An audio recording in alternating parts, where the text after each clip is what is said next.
what's happening there is people are investing their time into those things, and it's not giving you a return that is going to help you on the bottom line financially. And so what people don't understand is their time is valuable. When you're young, that's the best time to, in a sense, burn the candle at both ends. Yeah. Do it while you're young, while you got energy. Because when you get older, you don't have the energy that you once had.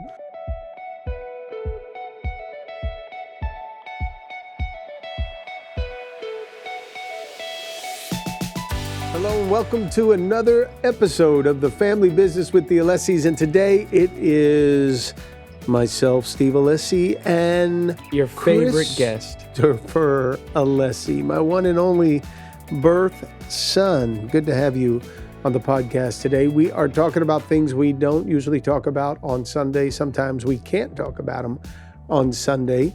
And this is going to be a good episode right away. We're going to be talking about money. Yep. And how do we manage it? We're right now in what is considered inflation. We have inflation going up about 8%, where the cost of living has gone up, which has outpaced even the bonuses and financial increase, salary increases that people were given, average 3 to 5% a year. And so if you got blessed and you had 5% increase in your income, your salary this year, already you're behind the 8 ball by 3 or 4 cents and dollars, and you're just not doing real well financially. So, Chris, you're newly married. Yep. You know, we're in business. Our business being ministry. There is money that is needed to do what we do, and so let's talk a little bit about it. So, how you doing with your money? You know, we're doing okay. But one of the things that I constantly remind myself of is that I think the number one cause of divorce is money issues. And the reason I even bring that up is not because we're afraid of that, but rather we know that this is an obstacle we'll have to constantly discuss. Mm-hmm. It's something that should be on our lips all the time, and not in a negative way. Not we should be fighting about it. We should be talking through it as much as we can, especially at the beginning, to find what our roles are, to find what works for us. So Rochelle and I have talked about it a lot. We're very open. We even have Chris months and Rochelle months, which I'm sure I'll break down what those are later. But that's good. It's just something we're talking about all the time, and we're doing pretty good. Yeah. Well, if we bring business and family together, what some people don't realize is the family household, when it comes to money, should be run similar to the way a business does. They don't always do that, though. And what you're going to learn is if you don't stay within a budget with your finances, then there's going to be more stress, more pressure, more anxiety, because there's a lot more no's when it comes to spending money than there is yes. Now, when you come together as a couple and you're running a household, man, that brings in a lot of challenges on the financial front, specifically because either you've got two couples or two individuals that have been raised to think about money in this term, and it's more of a responsible. They know, okay, I got to pay my bills. I got to make sure that there's enough money coming in, and at the end of the month, I have a little bit extra month instead of, a little bit extra money rather than a little bit extra month at the end of the month, meaning that you still have money to put aside rather than you don't have enough money and you still got a week left in your month. So you got some people that come to the marriage relationship already aware of the financial responsibility, or you have a person in the relationship that has no idea about money. Yeah. And either they have been a spendthrift and they don't care about debt. They don't care about paying off their credit cards on time, their car payments late, or they have terrible credit. They come to the table because they just don't have an understanding of finances. Or you got somebody who comes in that has a poverty mindset. Yeah. Where they don't want to spend anything. And now you're like, wait, let's go to dinner. No, we can't afford it. We can't afford it. And that creates a spirit of poverty in the household. And it makes it difficult for the couples to ever just enjoy a good balance Yeah. in their home, because both get on the same page that, wait, money should be operated in this family just like we would do it in a business. Yeah. Well, you need money to make money, right? You can't sit here and say we're not going to spend any money at a business level and yet we'll make some. Got to spend it to make some. If you want to scale up, you've got to spend some. There's going to be a time where you have more going out than you do coming in, but it has to be with a plan to eventually have more coming in than you have coming out. And I think when it comes to the time we find ourselves in, inflation, one of the big conversations I keep having with Rochelle is we never waste money, we spend it. So let's never talk about wasting it. Let's always talk about what we're getting as a result of it. If we feel like that's not worth it, then we just change what we're spending it on. At the same time, let's never make it about what we can afford. We're always saying, I'm saying no to this so I can say yes to this. Right. I'm not going to focus on the no's. I'm focusing on the yeses. But all of this kind of comes down to having certain discussions about what we're going to stress. I personally feel like if I'm constantly burdened by, I can't spend $6 to go get a cheeseburger because we've just had a crazy busy week and I'm not going to go home and try to cook for an hour, all that. If I can't do that, I'd rather take all of that energy and put it into a side business and put it into waking up early and be excited about something. Now, of course, this is within reason, but I feel like you have to choose what you're going to stress. Am I going to sit here and want every receipt, want every dime, want every detail, want to get mad if there was an extra $7 we shouldn't have spent? And what's so crazy is in our marriage, at least, we don't ever really fight over the big things. It's like whenever there's stress, and it's not me, whenever there's stress, it's like, no, we can't do that because it was $6. And I'm like, this is almost an insult to me as a person.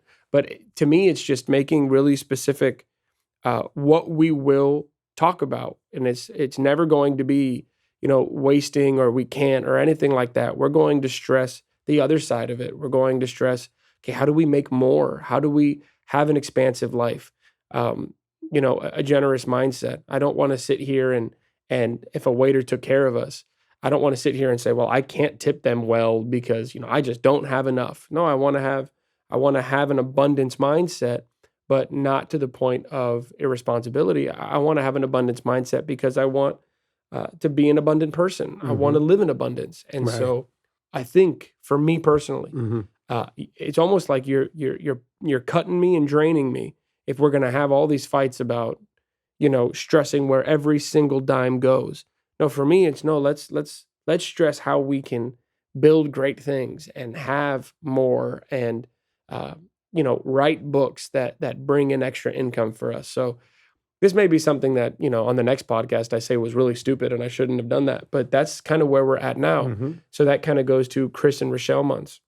Rochelle is the budgeter, which is funny. She is the one that, because she sees everything through a lens of safety, she's like, I feel safe when I know our budget's there. That's never my gifting. I can't, I don't know why, I can't do that consistently and well enough. Because I always think, if we said we were going to save $500, who cares if it's only $490? That's just kind of where my mind's at. So we have Rochelle months where it's like, okay, this month we're going to get crazy because we have so many in-laws as far as siblings. There are so many birthdays. So it's like there are just some months where it's like we need to be very careful because we could end up buying way too much stuff for people and it's going to mess things up. But then we have Chris months where it's like, you know what? Let's go spend. Let's do things that are fun. Let's take advantage. And so we sit down at the beginning of every month and go, whose month is it? Okay, wait a minute. So is a Rochelle month not spending money? Yes. And a Chris month is spending money? A Chris month is not stressing if money is spent. I gotcha. Okay, well that works. Yeah, no, and we do a good job. We do our best. Our savings continue to go up. Mm-hmm. We're not necessarily the people that are trying to pinch pennies in our budget, but when bonuses come in, we don't touch them. Mm-hmm. Every time they come in, put them away. Mm-hmm. And that's just the way we work. When if there's a side hustle that I'm doing, or if Rochelle's doing something, she's working on her own, we put that money away. And to me, that's just what works for us. But this comes to a lot of discussion because it is weird how I can spin out and be like, I don't want to not be able to buy a $20 plant. I don't care. I want to buy it. I want to buy it. I want to buy it. Let's buy it. And so I need some help kind of coming back into it from time to time, but so does she. She needs help coming back into the, okay, let's talk about this. We're not going to die. I understand that gas is expensive. Okay, we're just going to go take care of it, put the rest on God. Like, we'll be fine. Mm. And it ends up working out fine. Well, on a Rochelle month where you're not spending and economy's kind of tight right now, you mentioned gas, you mentioned food, couples do need to get on the same page with regards to how they can eliminate some of the excess. So, for instance, in our household, we all have cars. Well, since we come to the office here, we know sometimes it's just best that, all right, let's drive together. And your sisters have to do that, and they got to work on it. Well, that sometimes means that either when one of them has to stay later, Gabby in this case, because she has youth on Wednesday, that either means Lauren stays with her later, or Lauren gets a ride from somebody else to get home because Lauren doesn't have to stay as late as Gabby does.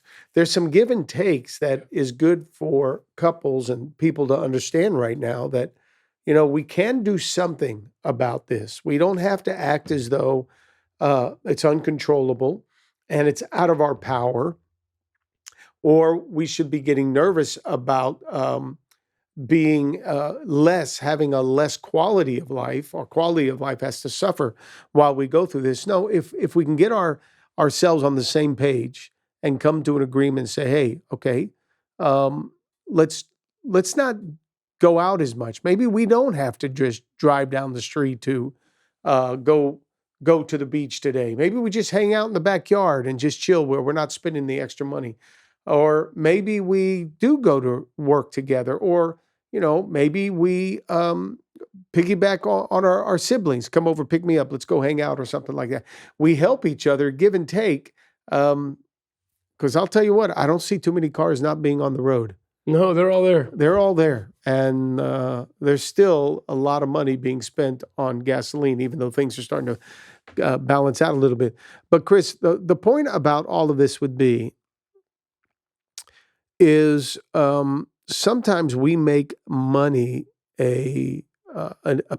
such a powerful influence in our life that it can either it could wreck a home, it could wreck a relationship, it can wreck a friendship, because money has that kind of control over us. And what we need to see money as is simply a tool. Yeah. It's a tool to help you get a nice house over your head. It's a tool to give you a nice car to drive with. A tool to help you eat, take care of your household. A tool to help you get educated. It's only a tool. Yeah. It's not a God. Mm-hmm. But look how much credit or weight we give to it. Or what we do for it. Look, no, just the weight. Here, you said it. All right. Well, I heard that some marriages, they can't survive. What causes them causes divorce is money. What kind of weight are you giving to money? That you're allowing money to come in and break your vows. Yeah. Well, you said, for rich, for poor, sickness and in health. You want to stay married. You say you love each other. How do you let money come in and mess up your love? We're giving money too much weight. Yeah. When all it is a tool. So I know this about a carpenter. If he's working on a job, he goes to his toolbox and he uses his tools. What happens if he finds that he doesn't have the tool for a specific project? He goes out and he gets more tools till he finds the right one. So here's the thing with money. When it comes to it being a tool, if you don't have enough of it, you're going to do one of two things. One, you're going to stop your spending. Or two, you're going to figure out a way to get more of it. Yep. So we're fortunate in that we operate in our ministry, and our ministry takes care of us financially. But it never gives us the kind of life we want and we expect. And it never should. So what do? We pick up, as you said, side hustles. We've always done that. Mom and I did it way back in the day. It was Amway. where we worked our side hustles when we were younger. And that extra couple $100 a month made a big deal for us. When I was making $50 just doing extra weddings. When we first got married, I needed more money. So I'm like, okay, let me do weddings. And as a pastor, I'd go out and do weddings, make $50. I'll never For forget. people you didn't know. People I didn't know. I'd sign up over at the time, Signature Gardens. Put me on your pastor list. I'll go do weddings. I'd go to different wedding halls and put my name in there. And I'd get calls and I'd go do these weddings. $50 a month or extra a month or a weekend was huge. And of course, that meant giving up my Saturdays because that's usually when weddings would take place, or on Saturdays. Then I remember jumping and saying, Mary, listen, I'm getting good at this. So I'm going to jump it from $50 to $75 a wedding. And then it went from $75 to $100 a wedding. I remember when I started our church here and I wasn't making enough money, that a doctor buddy of mine was on a internal review board, IRB, for a drug testing facility. And so they needed a doctor to look at the medical side of things. They had an attorney on this board that would look at the legal side of things. They needed a pastor to look at the moral side of things.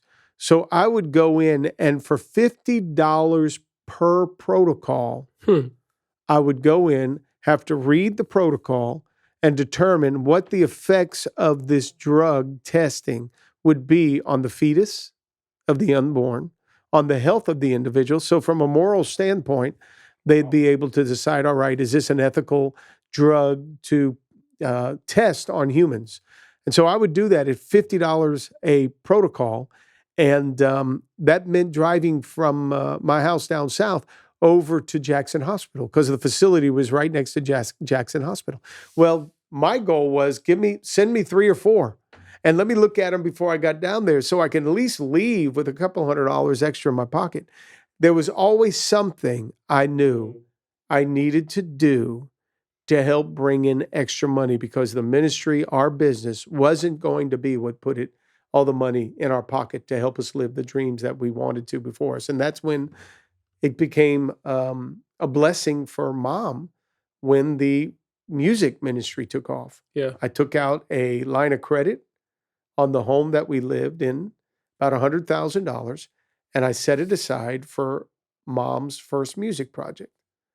And then that's when CDs were being purchased from the family bookstores, Christian bookstores, and those CDs would be purchased at a wholesale price, and within 2 orders, we paid ourselves back 30, 40, 50 grand for the cost of the project, and then everything from there was just money that we'd be able to put aside to the next project. And that helped us out with investments along the way. And then Mom traveled and got honorariums for those traveling. And those were things that helped us raise a family of 6. With a great childhood. With a great childhood. Well, you've instilled those things in me for sure. And those were things that I was able to bring to my marriage. That was something that was new to my wife, and it was something I brought. Money, we're never going to discuss. We're never going to let money get in the way of what we want to accomplish and achieve. Money does not get to tell us what we do or when we do it, or even how we do it. We're going to put everything on paper. What do we want to get done? And we figure things out. And that's been really cool. Rochelle and I will sell stuff here and there. I've written a book before. I've got my health coaching thing that I do. It's like, we're going to do these things on the side to make sure we get what we want. We're never going to be people who feel like, we can't do those because we're limited. We're not going to have limited thinking. Because believe it or not, just a little more thinking would actually disprove all that limited thinking. But so you instilled that in me, and I love it. I'm shocked at how many people don't think that way because it's so natural to me, because of the way you raised us. But there is something else that side hustles allow people to do. And I think it's really important that they have them and then they hear that we have them. One of the things I remind myself, but before I even got married, I started thinking, man, the life my kids have, the life my wife has, is going to be based on my work ethic, based on my ability to create something for them. And so I started to say this to myself pretty much daily. I'd say, don't box them in. And them always meant my family. And I didn't want my lack of work ethic to box my family into the type of life they would have. So every time I wake up early to write when I'm exhausted, or to talk to a client when I'm not even really built for that stuff. I know it works, and so I'm doing it. Whenever I don't have the motivation, I think, okay, my work ethic will box my family in. And so luckily, these side hustles give me an aspect of my life where I can say, if I'm willing to do the work, then then the harvest will come.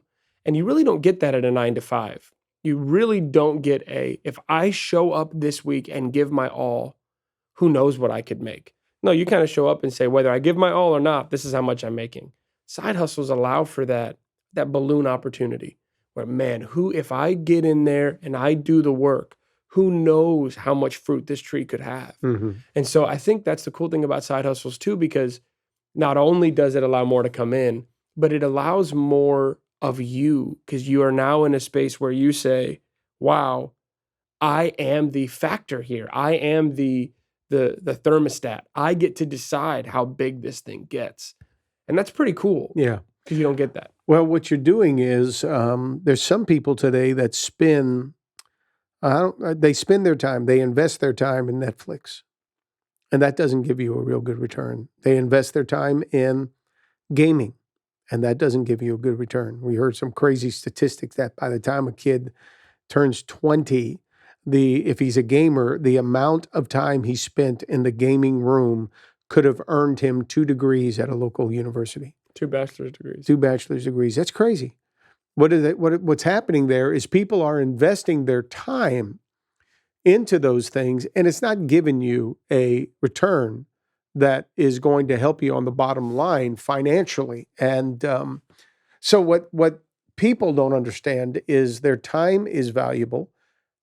When you're young, that's the best time to, in a sense, burn the candle at both ends. Yeah.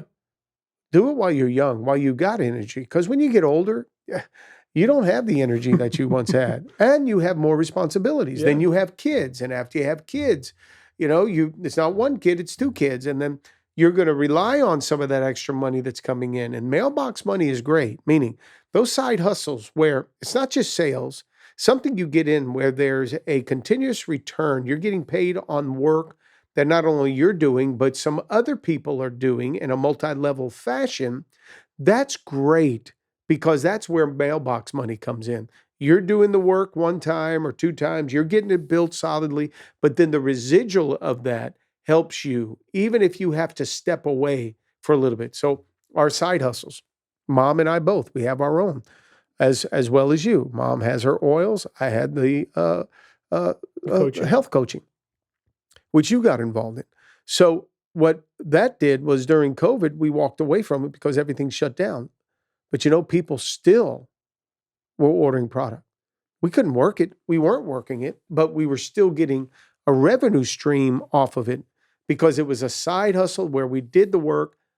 We didn't just stay and expect our church to provide for us, Chris. You just can't expect your job to provide for you. And as long as what we were doing wasn't stepping over into, our 9 to 5er, we were cool. We encouraged that. So your time is important, and especially if you're a young couple, both of you get out there and do something. I know this, back in the day, Amway, for me, it exposed me to success principles that I personally didn't even have in the church, because I wasn't exposed to success principle teaching when I was younger. But I was exposed to that by some great guys that were out there on these stages that were motivating people in their business, but also they spent time to have a church service when you'd go to a convention on the weekends. And I remember getting teachings from Ron Ball, who was a good man, and he would take the biblical principles and intertwine them into success principles. It exposed me to those things, which then led me to this, and this is what's important for young couples. You have to expose your brain, your mind, to principles that will expand your thinking on financial success. If you don't read things from Dave Ramsey on how to organize your finances, you'll never do it on your own. Because if you could do it on your own, you'd already be doing it. You got to learn from guys that are good at it. Think and Grow Rich, Napoleon Hill. I mean, my gosh, those were great books that I learned back in the day for business. John Advanzini, more of a religious leader, taught about the biblical principles of success. That expanded my mindset on the power of the seed, giving and receiving. It's better to be a giver, it says, than to be a receiver. I learned those principles, and I can remember every New Year's Eve, man, especially when I was young and I didn't have anything. I remember putting those goals out there. I'm going to have this for my family. I'm going to have that. We're going to have this education for our kids. We're going to see this happen. And a lot of it was on the front end. It started with a dream that I was able to develop because I expanded my mindset through being introduced to all of these books on success. Yeah. When you and your sisters were going to school, we were blessed, man, to have you in a private school early on.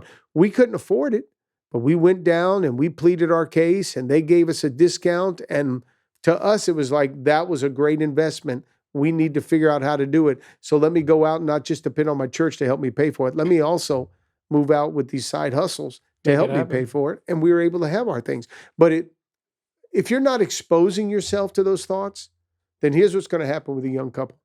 They're going to go to their job.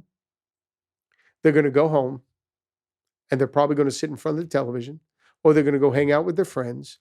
They're not going to do anything that's going to give them any kind of extra financial return. They're going to go play games till early in the next morning. Spending all that time, it's wasting that time. It's investing that time that's giving them a harvest they're not going to be happy with. Yeah. But if you'll expand your thinking, open yourself up to ideas, even on what you're talking about, a Rochelle month, a Christopher month. Open yourself up to those ideas.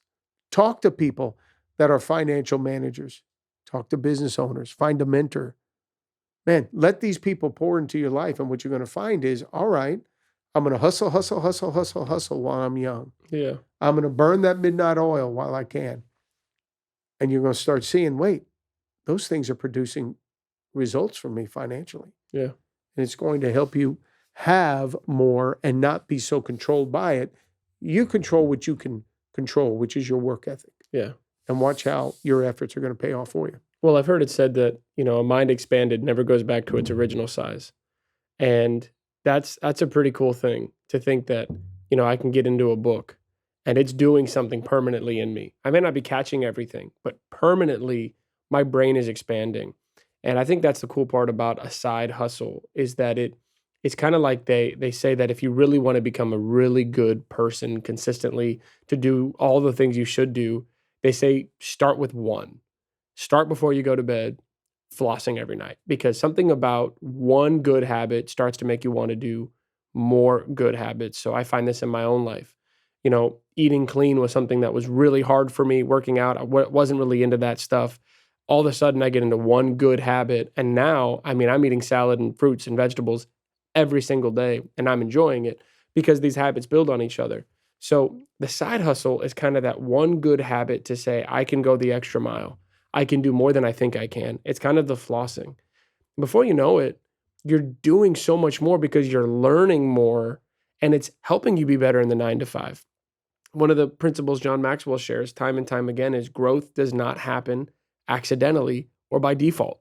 People sometimes don't expand for more when they're young because they have this mindset that I'll get paid more for the work I do now at some point.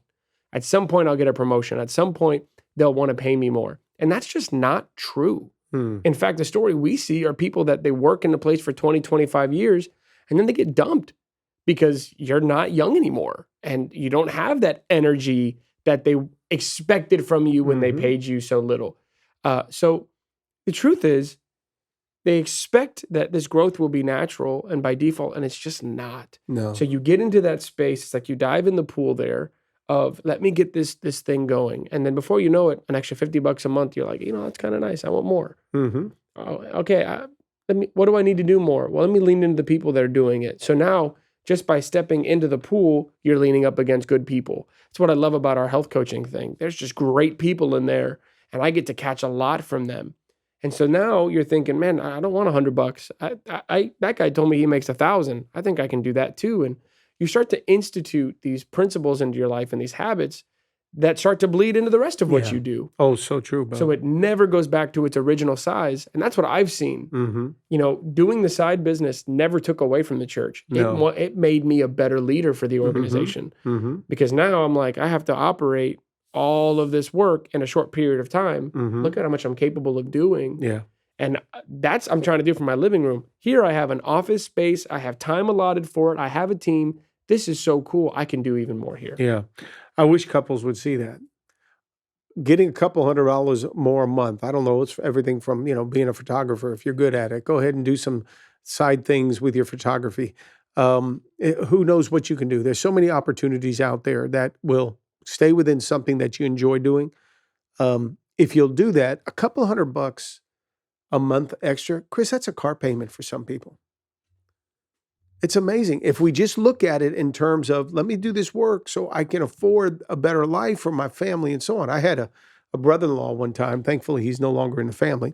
But I had a brother-in-law one time on Mary's side of the family. But we went out to see him because there was a new baby in the family. And we went out to cold weather. It was freezing. And he was in ministry, so he was hired by this ministry as their youth pastor. And I'll never forget it. We get to the airport. He picks us up. I'm in the front seat. The car is a mess. The baby is in the back seat in a carrier, baby seat. And he's picked up Mary and I. You were too young. You guys weren't even born yet. Got our luggage in the back of his big old car. And the passenger side window was busted out.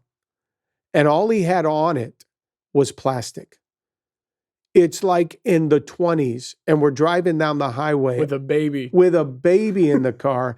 I'm freezing, and the longer we're in this car, the madder I'm getting at him because he says, I just can't afford to fix it right now. I'll get it done. I'm like, what? Dude, you're not going out of your way to be a better provider for your family so you can go and get your window fixed in these freezing temperatures and not freeze us all out. And you knew we were coming to visit you. He came to pick you up. Drove me crazy. There are too many people that want to make excuses. I can't afford it. I can't afford it. I can't afford it. That's when you start making money your God. Yeah. Because it let provides or limits for money you. keep you from doing what is best for your life and your family and what you want to be able to do in life. Yep. You can't do that. You got to push yourself, get a little uncomfortable, step out of your little rut, your little comfort zone of if your company can't provide it, go out and do something on the side, figure out a way to do something that's good for you that also, hey, don't take it overboard where now you're sacrificing your family on the altar of all of that. Find a good balance. Work it a few hours a day or a few hours a week, whatever your schedule, or the Saturday, instead of staying in and watching cartoons all day, go out, go do something a little better that's going to give you an income. And you're going to be able to find that, you know what, money is just a tool. And I hope that couples, families would see that money's a tool. It's not your God. It's not your provider. It will provide some things for you, but it's not your provider of happiness, wholeness, healthiness, and a loving family. Don't let it be the stress that it is. Go out, figure out a way to make a little bit more of it, and you're going to be fine. Yep. Yeah. So, Chris, you're newly married. I'm glad it's working this way, a year and a half into it. Money's not an issue. You're putting your money aside. You're working in a diligent manner. You're faithful with your giving here in our business. Always. We know the power of that. And what a blessing. What a blessing. It's never going to be a problem for you. Nope. No. And it's not because you have a father. It's because you have a much higher father, a higher power that's got you taken care of. Well, that's then our episode of The Family Business with the Alessis as we were talking moolah. Money, money, money. Hope you've been helped in some way today. Thanks for joining us. Hey there, if you enjoyed this episode of the Family Business Podcast with the Alessis, then you'll want to know we've got more insight, more encouragement, more great conversations that we can have on Sundays, and even some surprises coming your way. So you want to make sure you subscribe to our channel and watch one of these next videos here next, because remember, family is everybody's business.